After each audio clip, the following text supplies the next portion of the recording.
Então, na minha pequena trajetória do movimento espírita, né, que só fazem 30 anos, ninguém precisa nem fazer a conta da minha idade, né? Imaginando, a pessoa já tem 30 anos de doutrina, tem um pouquinho a mais. Pois é. Então, vejam só, tivemos muitas alegrias, né, em compartilhando com as atividades de juventude, né? Na época era a juventude da AME e nós comungávamos com a juventude da UF e as juventudes de outros centros espíritas. Então, nós temos muitas lembranças, muitas boas recordações dessa casa, dos seus fundadores, né? E aproveitamos a oportunidade para parabenizá-los, né? Porque 50 anos é uma longa trajetória, né? 50 anos de gratidão, servindo a Jesus, 50 anos consolando corações, amparando aqueles que vêm a esta casa e que passam em seu anonimato, seguindo os seus caminhos, mas levando no coração as marcas do Evangelho de Jesus aqui pregado. Então, isso é uma honra para qualquer casa espírita ou qualquer uma outra agremiação que se preste a falar sobre Jesus e sobre o seu Evangelho. Né? Então, certamente os benfeitores espirituais, né, já atestaram há muito tempo o serviço dessa casa e apostam em cada um de nós, de que aqui estamos, para que possamos prosperar nesse trabalho, continuando essa semeadura. Então, como a nossa colega nos falou aqui anteriormente, nós vamos falar hoje um pouquinho, trazer algumas reflexões hoje sobre a gratidão. E aí, para a gente começar esse momento de reflexão sobre a gratidão, nós lembramos a vocês de um conto, né, que Meimei traz, endereçado às crianças, intitulado A Gratidão do Leproso. Esta mesma passagem do Evangelho, Amélia Rodrigues também apresenta no livro A Mensagem do Amor Imortal, intitulado O Leproso e o Samaritano. Mas vamos ficar aí com as observações, com os relatos da alma de Meimei.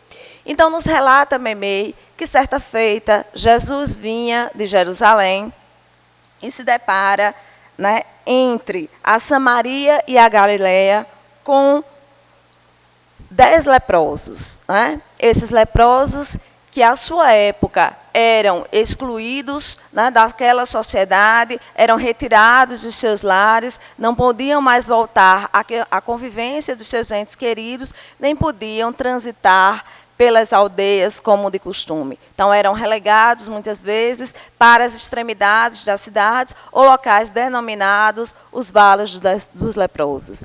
E aí, em vendo ao longe Jesus, esses leprosos acendem em seu íntimo a esperança de se serem curados. Né? E aí, sentem-se também o constrangimento em aproximar-se ou não do Mestre. Né? Naquela dúvida, né? Eu tenho a possibilidade de estar diante do Mestre que já tinha, né, sua reputação sendo aclamada por aquelas regiões, aquela época, e a possibilidade de cura e a própria condição, né, do leproso, do constrangimento de não se aproximar daqueles que se diriam sãs. E aí eles gritam ao longe, né? Senhor, Senhor, cura-me. Senhor, Senhor, se quiseres, serei curado. Senhor, Senhor, olhai por mim. Jesus, vendo aqueles leprosos, emite na narrativa de Meimei um olhar compassivo para com aquelas almas e diz: vais e te apresentes aos sacerdotes. Algo muito interessante para aquele momento, porque em aqueles homens, estando né, reclusos da sua sociedade, né, tendo sido ali relegados por conta da sua doença essa que até mais ou menos os anos 60, a gente ainda tinha uma grande dificuldade, né? Então a gente não tinha os Vale dos Leprosos, mas a gente tinha os leprosários, né? Então, dos anos 70 para cá é que a gente vai ter uma evolução nessa doença, ao ponto que hoje, né, rapidamente ela é disseminada, rapidamente ela é curada, né, quando ela é identificada também em seu início. Então, aqueles leprosos, né, ficam meio aturdidos, né? Nós vamos até os sacerdotes, mas nós queríamos eram ser curados, né? E eles seguem por um caminho e Jesus e os apóstolos seguem por outros, conforme a narrativa de Meimei. E aí, a determinada altura do caminho, um deles, né, verifica que as suas chagas têm sumido, né? E olha para os outros e diz: eu estou curado, o mestre me curou. E os demais começam a olhar também o seu corpo físico e verificam que eles também estavam ali curados. E aí eles ficam muito contentes, comemoram. Meimei relata, né, que a alegria espontânea daquele momento em obter a cura vai fazer com que aqueles espíritos passem ali a propagar a todos aqueles que eles vão encontrando pelo caminho, né, a cura. E aí, naquele dito popular, como lembrou a nossa amiga, né, quem conta um conto aumenta um ponto.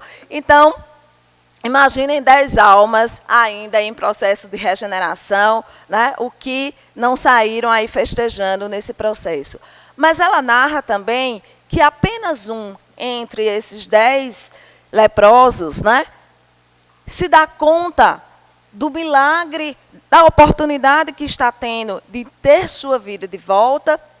Na narrativa de Meimei, ela apresenta que ele faz uma oração silenciosa e, em vez de ir ao sacerdote para se apresentar e se recompor, ser reintegrado novamente àquela comunidade, àquela sociedade, esse leproso volta e procura Jesus. Né? E ele faz o caminho de volta e vai buscando, né, por cada aldeia, por cada cidade, cada vilarejo, né, as notícias de onde é que o mestre se encontra.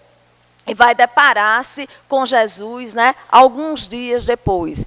E em se deparando com Jesus, ele se põe de joelhos e agradece por aquele momento.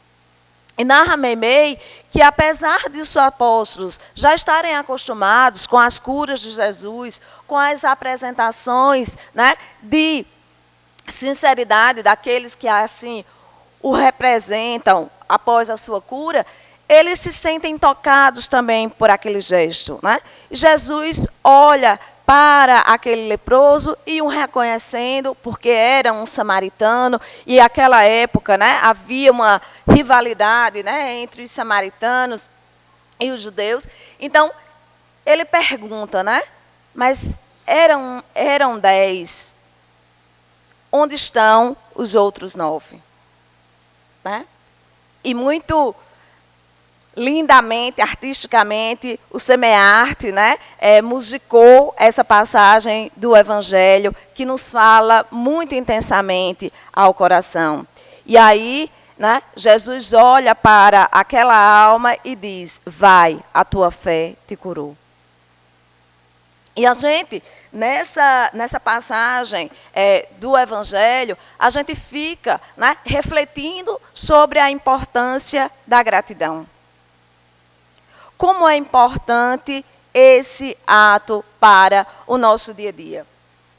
Joana de Ângeles, no livro Psicologia da Gratidão, ela vai nos dizer que todo aquele que é grato, que compreende o significado da gratidão real, goza de saúde física, emocional e psíquica, porque sente a alegria de viver, compartilha de todas as coisas, é membro atuante na organização social, é criativo e é jubiloso. Então vejam, o que Joana diz, né, casa perfeitamente com essa passagem do Evangelho, né? Aquele que voltou para agradecer teve a sua saúde reestabelecida, porque o sentimento de gratidão, ele nos permite também curar a nossa alma. E as doenças da nossa alma são infinitamente maiores do que a doença do nosso corpo físico.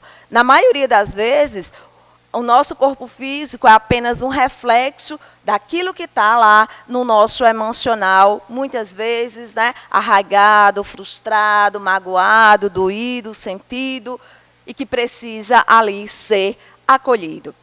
Então, a gratidão, no caso desse leproso, se representa, ou nós podemos trazer como simbologia de voltar e procurar o mestre, né? De voltar e poder propor alguma coisa para aqueles que ali estão, seja o seu testemunho de que realmente estava curado, seja a ressignificação, a reorientação da sua vida a partir daquele momento pelos preceitos do que o mestre pregava em sua época. Então nós vamos buscando nos colocar dentro dessa questão, né? Onde é que nós somos gratos? Até onde nós estamos voltando para agradecer as várias benesses que nós temos no nosso dia a dia, né? Ou será que nós estamos como aqueles 9, né? Que se foram, ficaram lá nos festejos, na felicidade temporária daquela cura passageira, mas que, se não realinhada à sua vida, tem as suas condições retornadas às posições iniciais. Então é bom a gente ir refletindo, né? O que é que eu tenho recebido da vida e como é que eu tenho agradecido isso? Como é que eu tenho retornado isso? Porque a gratidão, ela é algo que nos conclama a ação. O processo de gratidão é um processo que nos permite a emanação de uma energia positiva, que assim a gente pode, né, através desse processo de gratidão, compartilhar esse sentimento com muitas outras almas. E aí, né, a gente verifica que nem sempre a gente consegue ser grato. Muitas vezes a gente ainda está num exercício muito difícil de exercer essa gratidão. A maioria de nós ainda é muitas vezes muito mais ingratos do que gratos, né? E Joana vai nos dizer, também no livro Psicologia da Gratidão, que existem aquelas pessoas que por um bom período da vida somente esperam receber. Então, nós queremos um bom emprego, nós queremos passar no vestibular, nós queremos passar num concurso público, ou queremos ser bem-sucedidos em nossas carreiras, queremos constituir uma família, né? Depois alguns querem ter filhos, outros querem viajar, né? Nós queremos, né? Então, há uma necessidade de um equilíbrio entre, né, esse querer, né, e o retorno disso em ser grato por tudo aquilo que a gente recebe. E Joana vai nos dizer que a gratidão, ela pode ser expressa em 3 situações, né? Devemos agradecer por aquilo que nós recebemos. Então, nós devemos agradecer pelo ar que nós respiramos, pelo corpo que nos permite ao espírito verbalizar com todas as nossas limitações ou com as limitações de cada um, pelas situações do dia a dia, né? Então, ela vai dizer da necessidade da gratidão pelas coisas que nós recebemos, porque certamente recebemos muito mais do que merecemos, né? Vai nos dizer que é importante o exercício da gratidão também pelas dificuldades que nos alcançam. Porque as dificuldades que nos alcançam nos permitem burilar a nossa alma. As dificuldades que nos alcançam nos permitem aprender com a vida e com as situações adversas que a vida nos coloca, para que assim possamos evoluir. Então, é dado aí também a gratidão neste momento. E ela vai nos dizer que nós devemos também agradecer pelo mal que não nos alcança, pelos livramentos do dia a dia, pelas situações que poderiam ser bem piores, pelos problemas tumultuosos que muitas vezes acabam se diluindo rapidamente e não tem um desfecho trágico como a gente imaginava, né? Então ela vai dizer que toda ocasião é ocasião de agradecermos, né? Porque ser grato nos permite o exercício da caridade e nos permite o movimento em direção a Deus. Então, com isso, ela também está nos dizendo que gratidão requer exercício. É preciso que a gente coloque isso no nosso dia a dia. Se você não faz um exercício, né, você não tem o costume de agradecer. Você não cria o hábito de agradecer. Né? Tal qual qualquer uma outra virtude. Né? Então, vamos pegar lá a oração. Se eu não tenho o hábito de fazer a oração todos os dias, eu não vou lembrar de fazê-lo sempre. Muito menos nos momentos de dificuldades. Tampouco nos momentos de alegria. Né? Então, é um exercício para que isso se torne um hábito. Né? Quando a gente passa a ter esses exercícios de gratidão, a gente vai ampliando. E aí a gente começa de pouquinho, né? Porque um hábito a gente não adquire da noite para o dia. O hábito exige exercício e exige disciplina. Né? Então, se a gente resolve hoje, vamos implementar o Evangelho no lar em nossa casa. E aí é uma casa que ainda não tem hábito de fazer o Evangelho no lar, é possível que na semana seguinte se esqueça o horário. É possível que se marque outra coisa no mesmo horário. Então, é preciso, né, fazer um esforço para adquirir o hábito. Então, nos primeiros momentos, o que é que a gente vai fazer? A gente vai anotar no despertador do celular, vai botar um aviso na geladeira, né? A gente vai criar estratégias para que a gente lembre aquilo. Né? Quando a gente já está lá 10 anos fazendo Evangelho no lar, né? Naquele mesmo dia, naquela mesma hora, dificilmente você vai esquecer o horário do Evangelho. Dificilmente você vai marcar outra coisa no dia do seu Evangelho.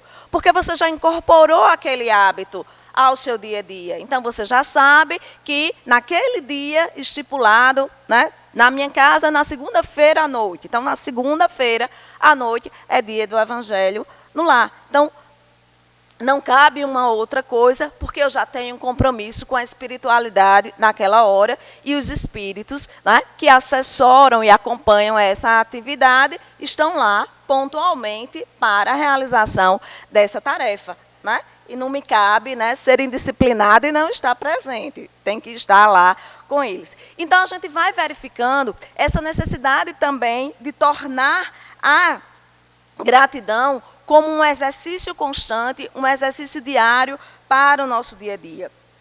Joana vai dizer que existem aqueles que, por um período da vida, somente esperam receber, fruir, desfrutar dos favores dos quais, sem ter nenhum compromisso com a retribuição ou com o bem geral. E ela vai dizer ainda, né, que nesse processo de ingratidão, né, nós muitas vezes estamos sendo conduzidos pelos nossos instintos ainda primitivos. Porque ela vai nos dizer que a gratidão, ela é um exercício de maturidade psicológica. Então, nós vamos entendendo que essa gratidão vai se ampliando. Porque não é em todo momento, ou não é em todo nível de evolução, que eu já consigo agradecer por um mal que me alcança. Mas talvez nossa colega Elza já esteja mais à frente e ela já consegue agradecer por um mal que a alcança. Então, a gente vai entendendo que cada um está num ritmo, mas é preciso exercitar. para que a gente vá despertando para essa maturidade psicológica e que a gente entenda que tudo que nos alcança foi da necessidade. Não há nada que não esteja ali sobre a égide do Pai Maior. Então, nenhum mal que nos alcança por acaso. Nos alcança porque muitas vezes é consequência de um ato que nós fizemos em um outro momento, de uma escolha equivocada que nós fizemos em uma outra situação, né? Nos alcança porque às vezes estamos ali intercedendo por um outro que está em uma situação mais delicada, né? Que precisa de maior amparo. Então nós vamos entendendo, né, que há essa elasticidade, que há essa grandiosidade, porque nós caminhamos para o amor fraternal, caminhamos para esse entendimento de que no processo de gratidão, nós vamos também diminuindo os nossos conteúdos egoístas. Porque aí eu passo a não rezar mais só por mim, pela minha família, né? A gente tem o meu, né? Meu filho, meu marido, meu pai, né? Então a gente vai entendendo os outros também. Então eu passo a dilatar isso. Eu vou rezar pelos outros também. Se eu tenho algo, né, que não está sendo utilizado, eu começo a entender que talvez alguém precise daquilo muito mais do que eu.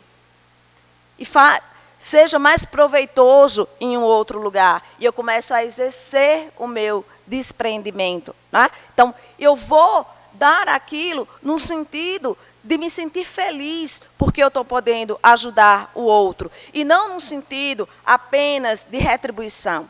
Porque também, algumas vezes, a gente confunde gratidão com reconhecimento. E aí, Joana nos diz que são duas coisas diferentes, né? O reconhecimento, vamos dizer que ele é um passo para a gratidão, mas ele não é a gratidão em si. O reconhecimento é a lembrança, vamos dizer, de alguém que fez algo por nós. Mas a gratidão, né, ela vai muito mais além. Porque no reconhecimento, alguém pode me emprestar um dinheiro e eu devolvê-lo. Devolvi, paguei com juros, acabou a dívida. Apaga a dívida, né? Na gratidão, eu vou mais além. Eu me questiono quem naquele momento de dificuldade se apresentou ou se prontificou a me emprestar aquele dinheiro. Em que condição aquela pessoa talvez estivesse para fazer essa ação? E a gente vai entendendo essa gratidão de forma mais dilatada. Existe dinheiro que pague a uma mãe que perdeu uma noite de sono com um filho doente? Não existe, né? Porque quem é mãe sabe quantas noites passou sem dormir, né? Acompanhando ali as necessidades dos seus filhos. Não há dinheiro que pague. Tá? E na sua grande maioria, né, a maioria das mães e daqueles, né, que constituem ou tomam para si a responsabilidade de outro, faz isso simplesmente por amor. Não faz só esperando algo em troca. Não faz, não, cuidei dele até hoje, agora tem que se formar, fazer um curso superior que lhe dê uma boa remuneração para me sustentar. Paga? Não paga, né? Não paga. Não há dinheiro no mundo, né, que pague esses atos de generosidade que nós vamos nos deparando por aí com aqueles mais diversos anjos que aparecem na nossa vida, que aparecem de forma mais inusitada, porque quando não aparece na nossa família, aparece como agregado, aparece como uma casa espírita que se põe à nossa frente e que nos ajuda a entender muitos fatores da vida. Aparece de N formas. E a gente vai verificando, nesse sentido, Pegando lá o Evangelho segundo o Espiritismo, capítulo 13, Kardec coloca o capítulo 13 intitulado como Não saiba a vossa mão esquerda o que dá a vossa mão direita. E é um capítulo belíssimo, né? Porque é um capítulo que Kardec fala lá da importância da caridade, fala da beneficência, fala lá do ópio da viúva, fala em relação aos benefícios pagos com ingratidão e assim sucessivamente. É um capítulo muito, muito belo. Então, para a nossa reflexão de hoje, nós trouxemos aí o trecho da Instrução dos Espíritos, do item 19 desse capítulo, que fala sobre os benefícios pagos com ingratidão. Então, Kardec questiona: o que pensar das pessoas que, tendo sido pagas com a ingratidão pelo bem que fizeram, não mais o fazem com medo de encontrar outros ingratos? Então, aquela pessoa, eu fiz um bem a fulano, e fulano nem reconheceu que eu fiz um bem a ela. Faço mais não. Então, Kardec disse: o que pensar dessas pessoas? E os espíritos respondem, ainda está na casa do egoísmo. Porque é preciso fazer o bem sem esperar retribuição. Quando eu espero retribuição, eu não tenho aí o exercício da gratidão. Eu estou querendo ser reconhecido por uma ação que eu fiz. Eu estou querendo me destacar entre os outros por aquilo que foi realizado. E aí, os espíritos vão dizer que o benefício desinteressado é o único que agrada a Deus. Então, é preciso que a gente comece a exercitar para que a gente passe também a mudar de conduta. Porque a gratidão nos auxilia, nos conduz, nos leva a modificações também do nosso interior. E aí, nesse contexto, o Espírito Meimei, na mensagem Plenitude da Gratidão, ela vai trazer uma pequena história sobre o Frei Lucas Pacioli. Ela vai dizer que Lucas Pacioli, nos anos de 1494, então imagine, 1400, ele estabelece os princípios fundamentais para a contabilidade humana. E aí, nesse processo, ele vai trazer uma semelhança desses princípios aos balanços da economia empresarial para representar a lei de amor divina. E ele vai dizer que quanto mais se dá, mais se tem. Quanto mais se exige, mais se priva. Então, isso nos lembra muito o Evangelho do Cristo. A quem mais tem, mais será dado. A quem pouco tem, até o pouco que tem, também lhe será tirado.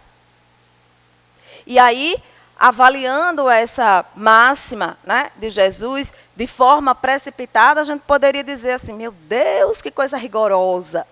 Mas analisando com a maior racionalidade, nós vamos entendendo que quando Jesus se refere àquele que mais tem e que multiplica, também terá mais. Então, quando eu dou amor, eu recebo mais amor. Mas aquele que não tem, até o pouco que tem, será tirado. Então, quando eu não faço o exercício do amor, mas eu exijo que o outro me ame, dificilmente eu vou conseguir que o outro me ame. E aí eu entro nos vários sentimentos tormentosos que têm acompanhado a humanidade. Os casos de ciúme profundo, os casos de feminicídio, e por aí adiante. Então, ele vai dizer que dar é crédito, receber é débito, que está em plena harmonia lá com o capítulo 13 do Evangelho segundo o Espiritismo. Não saiba o que a vossa mão direita dar à vossa esquerda. Então, que uma mão não saiba o que a outra dá, que seja dado e esqueça-se para o universo sem esperar aí retribuição. Então, nesse sentido, o espírito que redige essa mensagem, que é o espírito de Hermance de Faux, né? Que vocês devem, quem não conhecia, deve ter conhecido agora no cinema, no filme de Kardec, né? Hermance de Faux aparece lá como uma das médias que auxilia o codificador naqueles primeiros momentos, né, de compilação da doutrina espírita. É uma jovem médium que, pela sua mediunidade, permite a intercessão com os espíritos, a comunicabilidade com os espíritos e vai nos ajudar no que nós temos hoje enquanto doutrina espírita. Então, nesse sentido, Hermance de Faux vai listar aí, nesta contabilidade da vida, para que a gente possa refletir um pouco sobre as nossas colocações em termos de gratidão. Então, ela nos diz: renascer no corpo físico é dívida com o recomeço e a esperança. Então, vamos entender. Teve toda uma engenharia espiritual para que a gente pudesse estar aqui. Os benfeitores espirituais mobilizaram céus e terras, em alguns casos, para que a gente voltasse. Foi preciso, né, encontrar pais que nos aceitassem, foi preciso encontrar uma família que trouxesse as condições para que a gente crescesse, né, e pudesse evoluir, porque nenhuma encarnação é planejada para o fracasso. Todas as encarnações são planejadas para o sucesso. Às vezes a gente é que foge do caminho, né? Mas os benfeitores estão lá apostando, né, que a gente vem, que a gente vai, né, conseguir superar todas as dificuldades que nós programamos. Ela vai nos dizer: acolhimento dos pais é dívida com a gratidão e com a prole. Então, o acolhimento dos pais é dívida para com a família. Porque renascer é uma condição. Não necessariamente nós renascemos como uma família. Às vezes está na aprovação. Às vezes nós temos outras famílias que nos acolhem. E às vezes nós temos os desafios de não podermos ter a nossa família. Não é? Então, em que ponto nós estamos agradecendo pela família que nós temos? Escola para instruir é dívida com o saber. Nós estamos recebendo, né, das escolas, estamos adquirindo conhecimento. Até que ponto estamos sendo gratos com todo esse conhecimento? Ou o que estamos fazendo desse conhecimento para ajudar a outros? Mestras desveladas, dívida com a generosidade.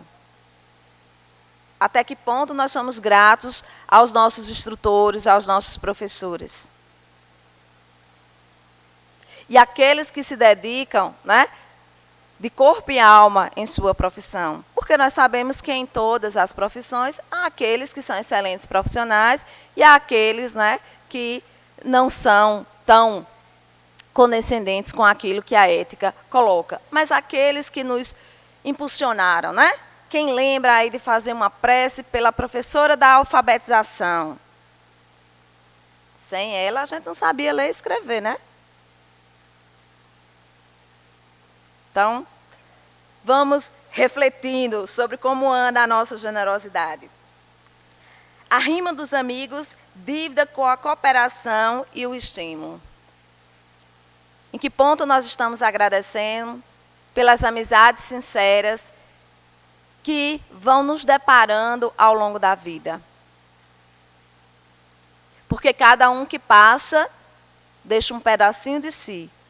Cada um que vai, leva um pedacinho de você. Qual é a nossa gratidão para com os amigos? Benfeitores inacessíveis, dívida com o amparo.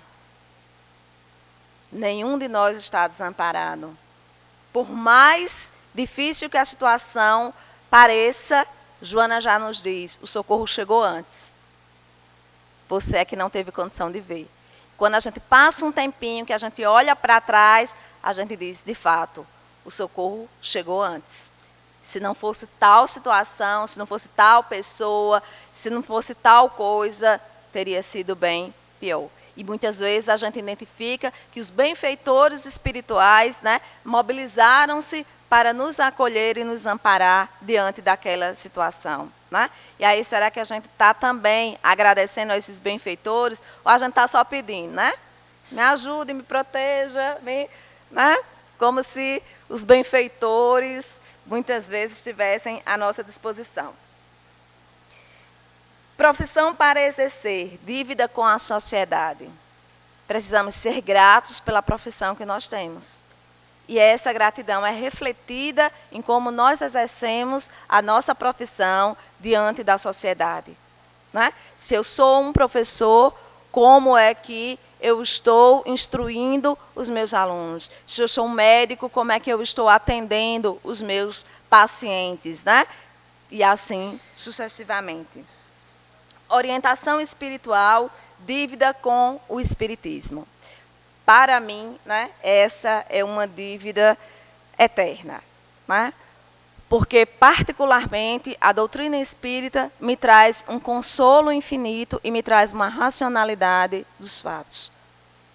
Encontrei na doutrina a explicação para as dúvidas que eu tinha, o consolo para as dores da alma, e aí não há nada que pague esse conforto. É uma dívida eterna, e aí isso se reflete, né, na dívida para com os benfeitores espirituais, que nos permitiram conhecimento da codificação, por Kardec, né, quem foi lá ver o filme, as dificuldades, né, de se psicografar naquela época, de se coletar essas informações, catalogar, né, depois distribuir para um dia produzir um livro. Né? Então, a gente vê, né, que a gente tem uma dívida também com esses benfeitores que nos antecederam e nos deixaram toda essa lição. Então, Hermance de Foucault segue dizendo, né?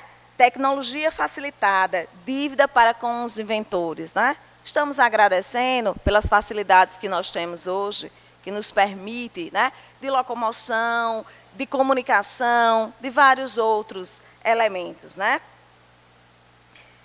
Medicação refazente, dívida com os cientistas. Estamos agradecendo a quem está lá na outra ponta, pesquisando e descobrindo, né, remédios para as várias doenças que assolam a nossa sociedade hoje. Diversão e lazer, dívida com o tempo. Cultura e disposição, dívida com o livro. Né? Então, a gente vai entendendo nesses elementos que Hermance vai nos trazendo o quão nós temos para agradecer, o quão nós recebemos muito mais do que nós temos, né, merecimento para receber.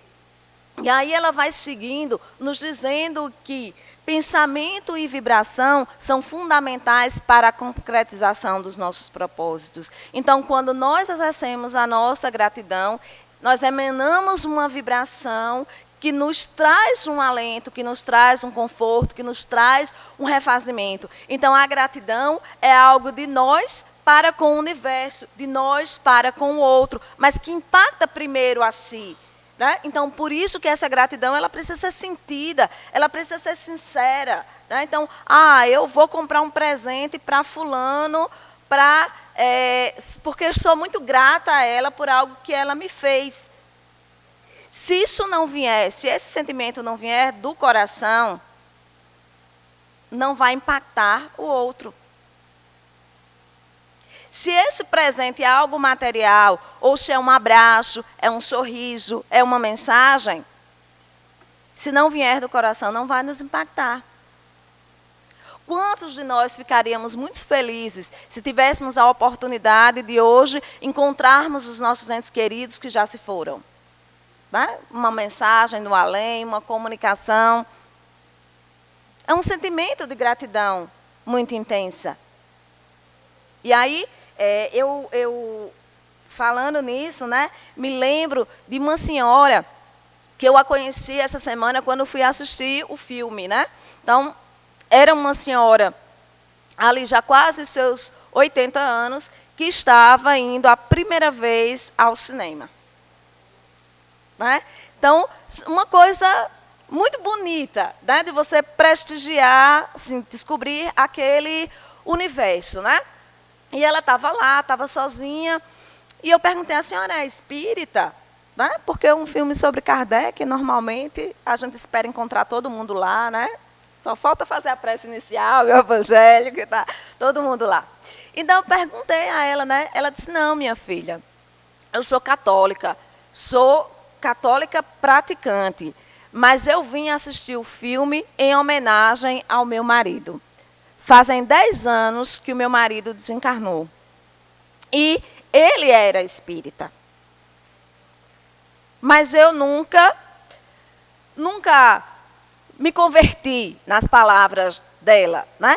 No entanto, eu acho que ele ficaria muito feliz de me ver aqui. Então, em homenagem a ele, que não pode estar aqui, eu vim assistir por ele. E aquilo me tocou profundamente, né? E aí, quando terminou o filme, eu fui lá cumprimentá-la, perguntei, né, se ela tinha gostado, se tinha entendido direitinho. Ela disse, gostei muito. Tive uma sensação maravilhosa. Certamente meu marido ficou muito feliz, porque durante uma existência toda, nós vivemos sobre o mesmo teto e jamais brigamos por conta de religião. Ele sempre foi espírita e eu sempre fui católico, mas a gente sempre se entendeu. E ele era o amor da minha vida, nas palavras dela. Né? Então, aquilo me tocou profundamente. Né? Era um gesto dela de gratidão. Porque é como a gratidão ela se expressa como cada um de nós entende essa gratidão. Né? Então, naquele momento, para ela, aquilo era importante para que ela honrasse a memória do marido dela. Né? Então, era um gesto dela, simbólico, aí, para a gratidão com o marido. E a gente vai verificando que esses exercícios de gratidão, eles precisam começar a ser pontuados em nossas vidas. Não é? Então, que nós comecemos a fazer uma listinha, quais as coisas que eu preciso agradecer no meu dia e que eu não estou agradecendo. Quais os desafios que eu tenho passado e que eu não tenho tido gratidão para entender que o socorro me acompanhou antes. Nós estamos nesse exercício de gratidão com uma das nossas turmas de evangelização. E nós estabelecemos uma meta, porque os adolescentes são muito dispersos, né? Hoje, então, eles tinham uma dificuldade, né, de sinalizar aquilo que precisavam conduzir-se no processo de gratidão. Então, nós criamos lá uma dinâmica, estamos um potinho na sala e toda semana alguém tem que escrever uma coisa que seja grato que aconteceu na semana. Sou grato por isso essa semana. Né? Então, eles colocam lá as mais diversas coisas do processo de gratidão. E aí, o propósito é, no final do ano, nós vamos abrir lá o nosso potinho da gratidão e verificar o quanto nós temos para agradecer. Porque quando nós não buscamos esse exercício, não buscamos essa condição, nós vamos nos cristalizando dentro desse processo. E nós temos muito a agradecer. Né? A doutrina espírita vai nos trazer isso. E nos conduzindo aqui para o final das nossas reflexões, eu me aproprio das palavras da nossa amiga Amélia Rodrigues, que coloca no livro Sou Eu, os indícios da missão do mestre, que ela vai intitular no texto introdutório desse livro, que ela dá o nome Eu Sou. Né? Então, Amélia, pegando lá as máximas do Evangelho de João, ela vai redigir o seguinte texto, referindo-se a Jesus. Eu sou a fonte da água viva. Eu sou o pão da vida. Eu sou a luz do mundo. Eu sou a porta. Eu sou o bom pastor. Eu sou a ressurreição e a vida. Eu sou o caminho, a verdade e a vida. Eu sou a videira. Eu sou o pão da vida. O que vem a mim jamais terá fome, e o que crer em mim jamais terá sede. Eu sou a luz do mundo. Quem me segue não andará nas trevas, pelo contrário, terá a luz da vida.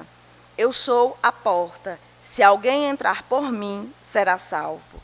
Eu sou o bom pastor. O bom pastor dá sua vida pelas ovelhas. Eu sou a ressurreição e a vida. Quem crer em mim, ainda que morra, viverá. Eu sou o caminho, a verdade e a vida. Ninguém vem ao Pai senão por mim. Eu sou a videira, vós os ramos. Quem permanece em mim e eu nele, este dá muito fruto, porque sem mim nada podeis fazer. Jesus. Que a paz de Jesus acompanhe todos nós.